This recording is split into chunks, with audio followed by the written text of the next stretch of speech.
So hi everybody, my name is Ahmad. I'm a local real estate investor and agent in Greater Boston. And today I'm sitting down with my boy Sidrit, who is a mortgage broker with EasyLand Mortgage. And today we're gonna talk about his company, which is a small business that he started by himself over a year ago and has been doing incredibly well, very successful with it. Thank you. And we've never done a segment like this before on my YouTube channel, so I just wanna let you guys know that what this is about pretty much is just highlighting small businesses. We're going to call it the Small Business Spotlight, and just local small businesses that have come up around us that are providing really good service, really good value to the community, and that, you know, when you guys come and, you know, ask me questions or dive into my world of real estate, I can have other areas to refer you to let you know, hey, this guy Sid, he's awesome when it comes to mortgages. Hey, this guy, he's awesome when it comes to this or that or whatever the case may be. So today I'm very fortunate to be able to sit down with Sid and just get to know him a little better and his background and how he got started in the mortgage industry, which is my first question for you, bro. Thank you, Ahmad. Yeah, no, this is great. I appreciate everything you're doing first. I know you're putting out a lot of good content out there for first-time buyers, investors, you know, like I follow you on Instagram a lot, so thank you. Awesome work, and keep it up, you know. My name's Sidrit. I've been in the mortgage industry for almost 7 years now, and I started EasyLand Mortgage late last year, September, but we didn't get officially licensed until November of 2023. Since then, we've closed about $18 million in volume. We're all about, you know, being local, helping people. I think in this industry, one of the main things is communication, getting through to someone. I would say in real estate, not just mortgages. You know, kind of like yourself too. You know, you want to be available to your clients. It's that's key, I would say. But how I got started, I mean, I had you know, like I was with different mortgage brokers. I was with bigger. Larger companies, not gonna say their names, but lastly I managed a small mortgage company, which gave me the ultimate knowledge and kind of like, you know, I'm like, I could do this on my own, you know. Like, I've been lucky to have good mentors, not just in my mortgage days, but before that in banking. So, you know, like as you grow professionally, you know, like you get that knowledge, and you get that courage to be like, hey, I can do this on my own. It's about doing the right things. You get that confidence from your clients, you get that confidence from your partners that you work with. And yeah, I took the leap of faith, you know, like took a couple of months to like set up the company, get licensed from the state. And so far it's been going great, you know, like providing lots of good value to my partners, providing value to local clients. And you know, like I get questions like, hey, are you licensed in New Hampshire, or are you I'm like, let me focus on, you know, Massachusetts first. There's plenty of business here, and I love what you're doing with this, you know, like interviewing or talking to local businesses, because it's important. There's small businesses, as we know, are the backbone of local economies. So we need to promote them more. Absolutely. Yeah. You had touched on it for a moment, but you said you were in banking before, which I was going to ask you, how did you get into the mortgage space in general? Yeah. So before. Let's pause it 1 second. Sure. I think the camera is locked in on your face. Oh, it is? Yeah.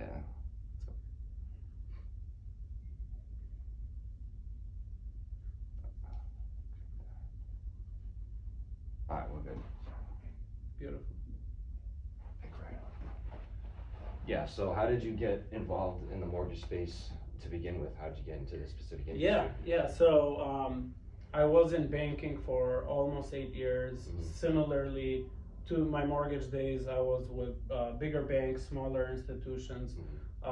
Gained a lot of knowledge. I mean, especially like becoming a people's person, and so after like 8 years of working with clients closely, I knew it was time to do like something different. my son was born, you know, like he was only a few months old. I kind of knew like I wanted to do something on my own and have a bigger impact on what I was doing, Yeah. rather than just managing a retail branch, bank right. branch. Even though I mean that gave me a lot of knowledge, a lot of skills, how to Right. communicate with people. It's literally starting from scratch. Yeah. You know, like I went from making, you know, 6-figure salary to Mhm. going down to zero. Yeah. But it's what you think you can bring to the table. Maybe when you're a little younger, you have that passion. You're like, I can do this. And you know, like my son was just born, a few months old. I was 28. I'm like, you know, like I can't, you know, you're in that mindset like, hey, I can't be tied up in one place all day, leave Yeah. at like 6:30, 7 o'clock, Yeah. come back at 7 p.m., 6 p.m. every day, you know, like Monday through Tough. Friday. I'm like, but now you know that you're probably working more than you were before. those days, yeah. Yeah.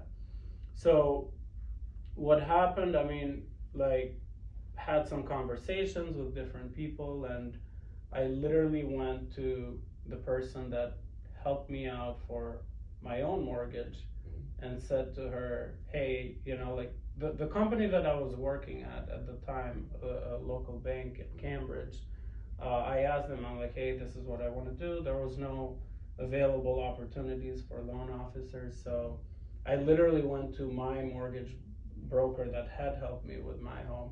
Yeah. And I'm like, hey, Marsha, listen, you know, this is what I want to do. Yeah. Are you hiring by any chance? And she's like, not really, but if you want to give it a shot. So Yeah. she gave me the first shot, you know, like I'm super grateful to her. Mhm. You know, like she was my first mentor in the mortgage space. Very knowledgeable woman. And you know, got a lot of experience that first year. Then had a short stint with Santander, guaranteed rate, East West, before I started my own company. And that's the thing, like this, I think this has kind of like been my highlight. Like, if you look at my career, Mhm. there's so many changes over the last 12 years. Like it Not a can, bad thing. it's not, I think it's scary for most people, but Yeah. I think it gave me like, if you average out like the last 10 years, it's probably like every year changing jobs. Yeah. Which is insane for most people, but knowing what I know now, it helped me get to, you know, where I am. Yeah. And hopefully it's gonna, all that experience, I know it's gonna help me, you know, like I've managed people, I've worked with top executives, I've worked with lower level employees, and these are all knowledge that you need, especially if you're Absolutely. gonna run your own business. It sounds like you've taken each and every one of those experiences and extracted everything you possibly could out of it until you got to a point where it was time to move on to the next thing, which, like, Yeah. that's growth. You know Yeah, what I mean? That's development. Exactly. And you know, I mean, you find out like what you find out, I would say, like all different kinds of personalities, you know, like you kind of learn more about yourself too. Yeah, absolutely. Working under different managers, you know, like you have like the different type of managers that will bring the best of you, and Yeah. you may have some more laid back managers that, you know, maybe don't extract your whole potential, and then you can kind of like Yeah. see. But if you're young, never, I would say, take that leap of faith, whether it's for more money Mhm. or a different experience. In this place where me and you are, I would say there's almost infinite opportunities in terms of jobs. Yeah. Like, if you're looking, you can find a new job. So being miserable at your current job, like that should never settle with anybody. Yeah. How long has it been since you took that big leap of faith?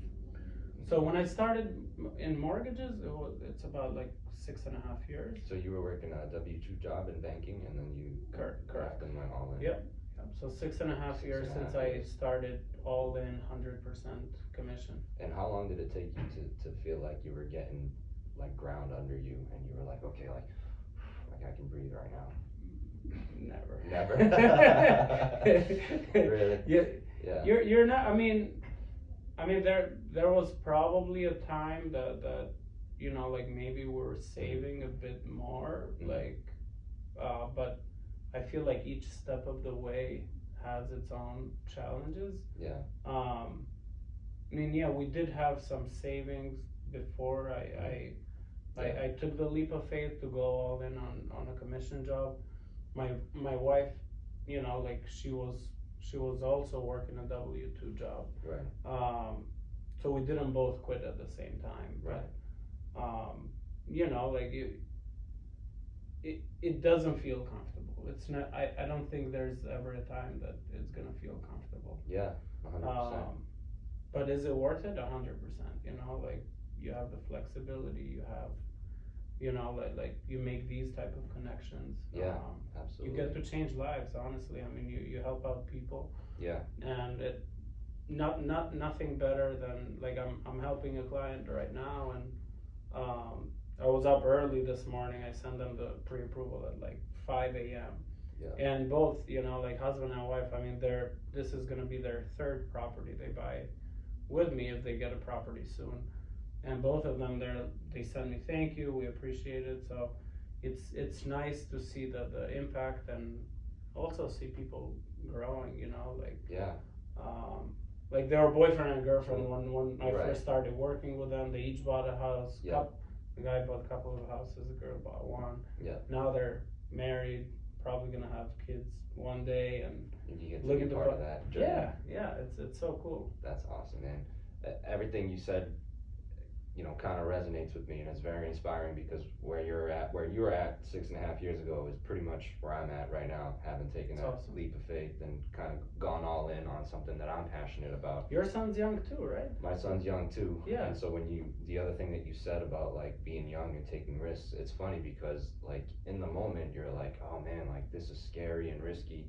But now, like as a father of young children, I'm sure you look back and you realize like, man, like I wish I had done more risks. More risk, earlier, exactly. before, you know what I mean? Well, I know, like, now that I'm taking plenty of risks. I mean, I took a risk when I started Easy Land, but there's no, like I'm still taking risks, but you're more calculated. Exactly.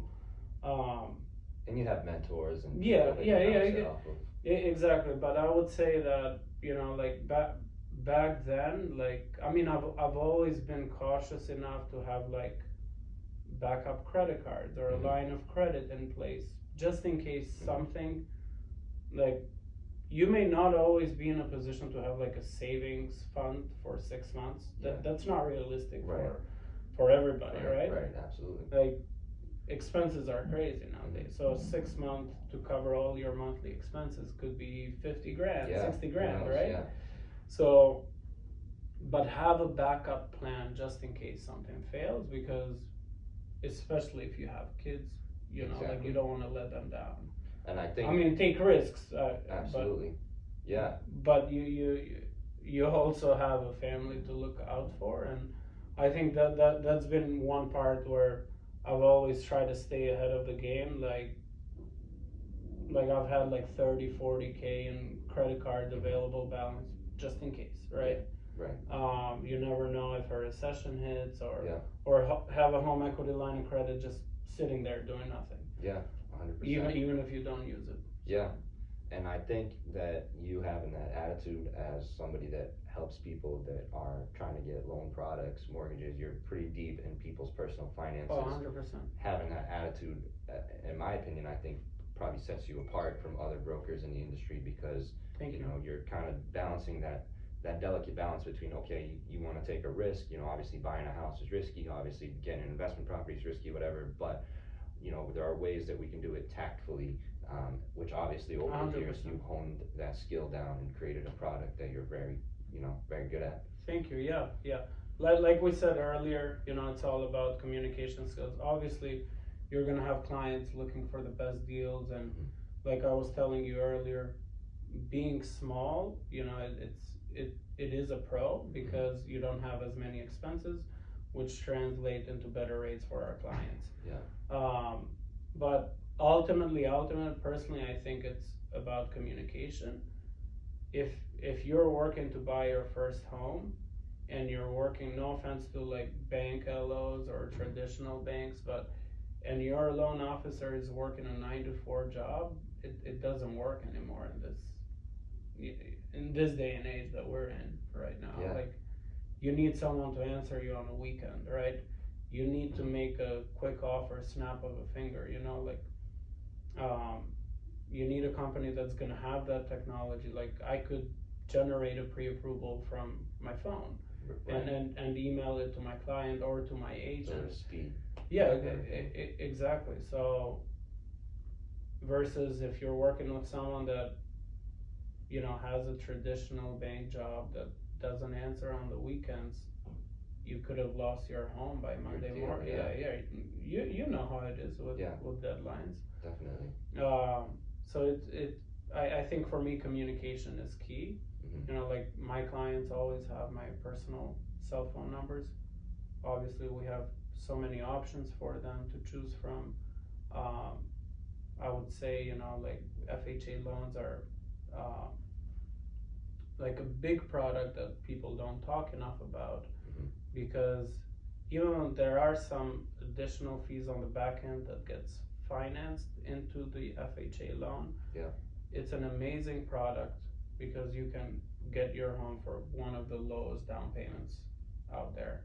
3.5% down 3.5% on a single up to a 4 family. That's huge. Yeah. And that's how I got in myself too. You know, we didn't have a lot of money, but with, you know, like, less than 20 grand and some seller credit, like, that's how I was able to land my first home in 2015. Absolutely. A multifamily, so 3.5% down. Yeah, same here. Yeah. Exactly. I mean, it can be done. And it's not even difficult. No. But if you don't get started, if you don't have someone to help you, you know, like, start with an agent, start with a loan officer, whoever, but start picking their brain, because you cannot do it on your own. Definitely. Like, looking back right now, and, you know, talking about Marsha, is like, even though I was in banking back then when I bought my first home, like, when I started in mortgages, I still felt like there was so many things I didn't know. Right. You know, like, you don't know what you don't know. You don't exactly. Yeah. And there are some clients that will try to, like, learn everything, but ultimately you're not going to become a loan unless you're interested in becoming a loan officer. But you let the expert help you. You know, like. Yeah. And it's easier than people think once you have the help. And I would highly recommend, especially the attorney, especially the agent and loan officer. The attorney is crucial too, but it's more during the process on the paperwork side. But overall, I would say you need a good team of lender, loan officer, and agent. Yeah. That's no doubt about it. And if you're going on your own on your first time home, you're bound to, you know, like, something not bad's gonna happen, but I don't know, like you may be set up for failure. Absolutely, 100%. And I agree with you about the FHA product kind of being underrated in terms of, like, what it can do for you. I think a lot of people, especially around here, like, we live in the greater Boston area, and you know what people pay for rents around here, you know, like, between first, last, broker fee, everything else, it ends up being a big chunk of change that you have to put down at once. When I bought my first 2-family, I put down $16,000 on an FHA loan, and now that's a $500,000 asset thanks to that loan product. So having people like you that can explain that to people and break it down and not make it seem so big and overwhelming, but also not just, you know, letting somebody off on their own to figure it out. Obviously, you're providing guidance every step of the way. Like you said, you're picking up your phone right away. You're constantly responsive to people, and that's what delivers an unmatched product, right? 100%. And I would say, so a lot of times there's going to be cases where you're not ready, right? And having that conversation with it, like, Like I've had clients tell me that, oh, I went to this guy and they said, yeah, I can't get it done, and that's it. It's kind of like the end of the conversation. A lot of times with me, I would say like I'm following up for 6 months, a year, 2 years. Like I want to come up with a plan of what we're gonna do next. Mm-hmm. Like if you're not making enough in income, you know that income is what's not getting you there. Right. If it's your credit, I will tell you. Yeah. And you kind of have some work to do over the next 3-6 months. Mm-hmm. And a lot of times, like I have clients coming back after a year say, hey Sidrit, I think I'm ready, let's do another pre-approval. Yeah. But get that pre-approval done. Yeah. Doesn't cost much, it's quick, like 24, 48 hours, you kind of see like where your profile is at. And it helps you set up a game plan, right? Like you said. 100%. And like my follow-up game is very strong. Like typically, like after I'm done on a call with a client, if there is a follow-up to be done, it's going in my calendar. And that helps tremendously keep people in check too, like. Absolutely. But yeah, definitely following up is one of my strong areas with my clients. But yeah, I would say that you don't wait to like get that pre-approval done, in my opinion. So that segues right into the last question I wanted to ask you, which is if you're somebody that's sitting on the sidelines that wants to get into real estate, Mm-hmm. and all you're hearing is all the negative stuff you hear from the news or other people or interest rates or whatever. Yep. We're going into a new year now, 2025. What would you say to those people sitting on the sidelines? I would say like look at what your budget is. Let's say look at what you're paying in rent, right? Mm-hmm. Can you afford an additional 500 or 1,000 on top of that, and see what that would mean for a mortgage? Mm-hmm. What if the answer is no? What if the answer is no? Try to stay within that budget. Exactly. Like try to, if you don't have enough in savings, you have to save more. I mean, there are some down payment assistance programs out there, but it's very few people that qualify for those. They're first come, first serve. Like they're not the easiest loan products. It's literally like pulling teeth. Right. Sorry, they're not easy products. Mm-hmm. There are some good ones out there, but for the most part, down payment assistance programs. So you're gonna need those funds. Mm-hmm. Knowing that you're gonna need at least 3 to 5% in down payment, start working on that. Even if it takes a couple of years to, like adjust your lifestyle. But for those people that like, let's say you're paying $2,500 in rent, right? See what a $2,500 mortgage would get you. Most likely, if you're living in Boston, you may have to move a little further out. And sometimes, for me, like knowing what I know now, I would rather sacrifice, buy that first real estate Mm-hmm. piece of property, and then you can always move back. Yeah. Your first home is not going to be your forever home. You know that. Exactly. And now you have a very valuable asset that you can use as a bargaining chip. Exactly. Get that pre-approval done. I'm happy to help. Give me a call. You can put my information in the link. Absolutely. But yeah, it's one of the most powerful assets that we own. They don't make land anymore. Exactly. So, like just take advantage. You're paying rent, Yeah. right? You're paying somebody. Exactly. So you may as well pay down your own. exactly, mortgage. yeah. Sure, you'll pay some interest to the bank, but Yeah. but there are tax benefits, especially if you're a real estate investor. You Absolutely. see this every day. Endless benefit. Yeah. Yeah. Between the taxes and mortgage interest. We and could talk costs. about this, exactly, all day. But yeah, no, this was great. This is awesome, yeah. So guys, I Appreciate will you. put Sid's information and link down in the description. Thank you guys so much for watching. I'm super thankful for Sid sitting down with me. Thank you, and bro. This has been great. Appreciate you.